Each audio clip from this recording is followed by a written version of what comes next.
Hi, I'm Kevin. And I'm Heather. And we're going batty. And we are doing the Two Family Homestead collaboration with homestyle cooking, homestyle meals. And for us, when we are originally from the Cincinnati area in Ohio, and for us, when we moved to Maryland, one thing that we couldn't get that everyone in my family craved was Cincinnati style chili. So that was when we thought home style and home, that's what we thought of. So that's what we're going to make today. Yeah, there's nothing better than Cincinnati style chili. It's not known through a lot of the country what Cincinnati style chili is, but some of the ingredients are phenomenal. You've got cinnamon, you've got chocolate, and it doesn't really overpower it. It's not a chunky chili like a big Texas chili with all the chunks and the meat. It's more like a meat sauce. We put it on hot dogs, like for cheese conies. We put it over spaghetti, so we'll show you how to do that. You put it over oyster crackers in a bowl with cheese on it. It's phenomenal. Lots of cheese. Anyway, we're gonna show you how to make that. All right. Today, it is a wet, cold, nasty day. Kevin and the kids are out. They have a youth service that they're preparing for this weekend, so they've been gone the last couple of days doing that in the evening. And I thought today is a good day to make chili. But I'm not just making any kind of chili. I'm making Cincinnati style chili. All right, Cincinnati style chili is something that's kind of unique. It was created by two Macedonian brothers that moved into the Cincinnati area, and they opened up the first chili parlor, which was Empress Chili. Now, what I've done here is I've taken my ground beef, and we do not brown it in a pan. You're actually going to simmer it in water. So what you're going to do is you're going to put your ground beef in here, and then you're going to take it and squeeze it with your hand until it is in like super fine, I don't know if you can see that, but super fine pieces. And that's how you want this. There's not huge chunks of meat in this chili. You're just going to squish this up real good, and then you're going to let it simmer until it's done. This is almost done now. If you can look, it's like brown and everything. So what we're going to do is we're going to drain all the water from the meat. And what I'm going to use is I'm actually going to use my pasta pot that I'm going to make the spaghetti in.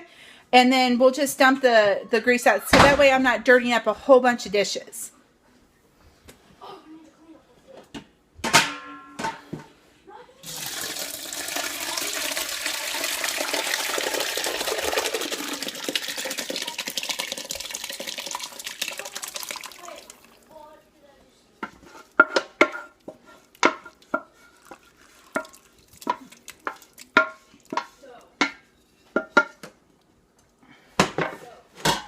All right, so I'm just going to pull this up and drain it out, and I'm going to have the boys take the grease and stuff and go pour it where we have poison ivy to help kill the poison ivy.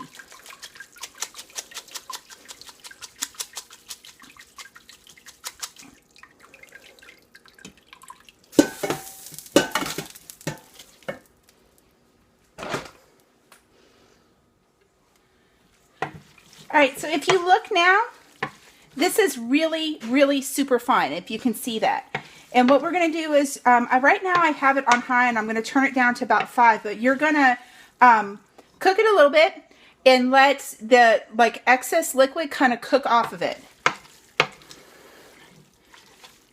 And I'm actually almost there right now. So what I'm going to do is I'm going to take, because I'm making such a large batch, it was easier for me to chop my onions and my garlic in my food processor here. So I'm just going to dump this stuff into here, and we're going to cook it together. So this is your onions and your garlic, and I will put this recipe in the description below.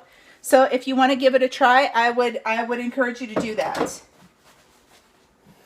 I'm going to mix that up and just let that cook down and kind of sweat down.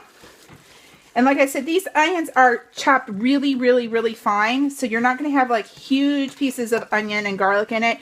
You're actually going to barely be able to tell it's even in there. Our onions and garlic are softened now. And most of the liquid has cooked out from the onions and garlic. So what we're going to do next is we're going to start adding our spices in. So you have your chili powder. your cumin, your cayenne pepper, and this is actually oregano, and there is some allspice under this. I just ran out of bowls. Now here's where it gets a little strange. You're going to put cinnamon in it. And then here's where it gets even stranger. You're going to put cocoa powder in there. And you're going to mix this up and let it cook until it's going to get kind of pasty. And you'll be able to smell those spices kind of cooking.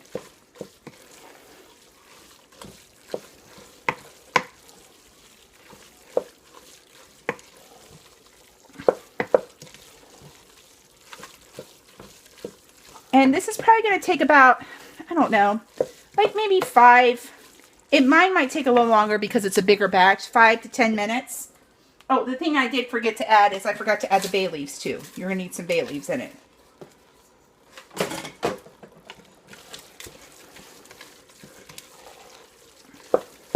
And I like to add my spices in before I add my liquid, just because it kind of develops the flavor of the spices a little more.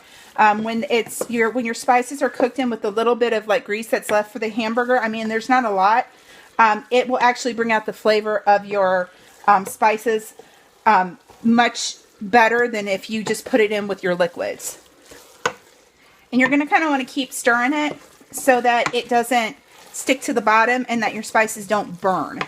But you'll know it's done because you'll start to smell it. You'll start to smell like the chili powder and the cumin and even the cinnamon and the cocoa powder. So just kind of keep giving it a stir.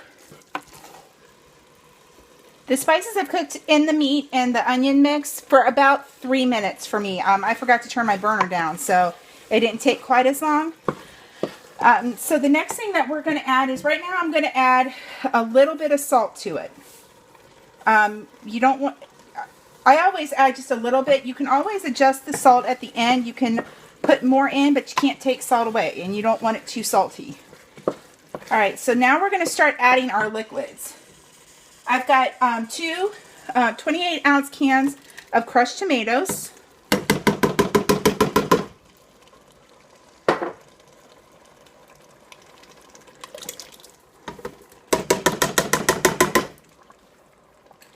And I also have our Worcestershire sauce. And then you're going to add some apple cider vinegar too. And then stir this up.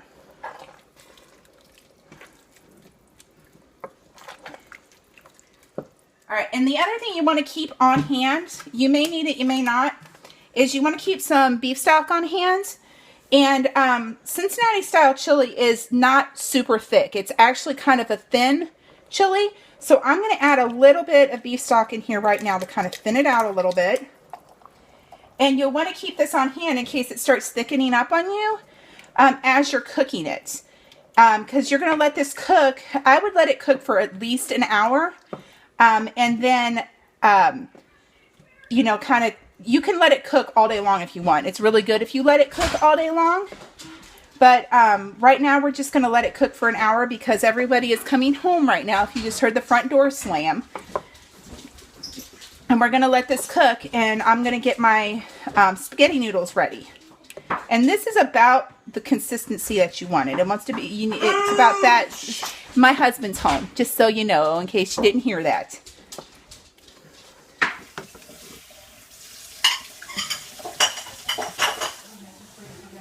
This is what you need in order to do Cincinnati style chili. You have your spaghetti, your chili, your beans, your cheese, and your onions. And how we eat them, we have ways that we eat them.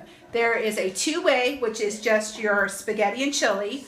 There is your 3-way, which is your spaghetti, chili, and cheese. A 4-way is spaghetti, chili, cheese, beans, or onions. And a 5-way is spaghetti, chili, beans, onions, and cheese. It's all of it. So I'm going to show you how to build a 5-way. All right, so we're going to start with our spaghetti. It's a bed of spaghetti. It's a bed of spaghetti. Now, you may want to wear a bib when you eat this because spaghetti makes things messy. It splatters. It splatters. And then the best chili in the universe. And then you're going to, right there. oh, someone run the price. There's the bay leaf. The best chili in the entire universe, folks, right here. This is it. So a whole lot of chili. Splattery. And then we're going to put your red kidney beans that have been heated up. We're going to put onions on it.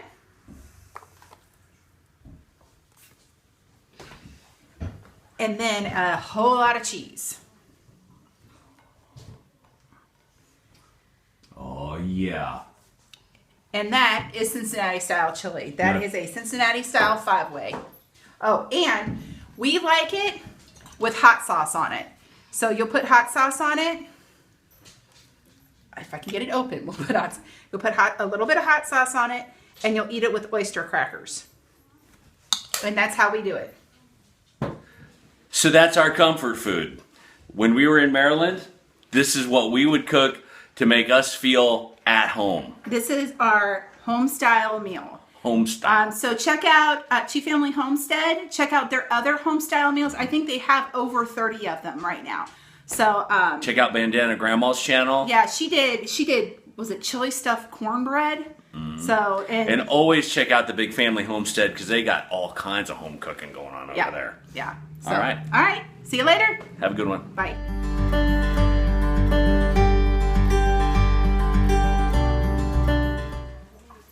Hi, I'm Kevin. And I'm Heather. And we're going batty. And we are doing Two Family Homestead's collaboration on, what is it called? I forget. Something about food and home style food. Home style food. There it home is. style meals. I am really sorry. Can we do that again? We can do that again. Let's do that again. Hi, I'm Kevin. And I'm Heather. And we're going batty. And we are doing the collaboration with Two Family Homestead on, crap, what is it called?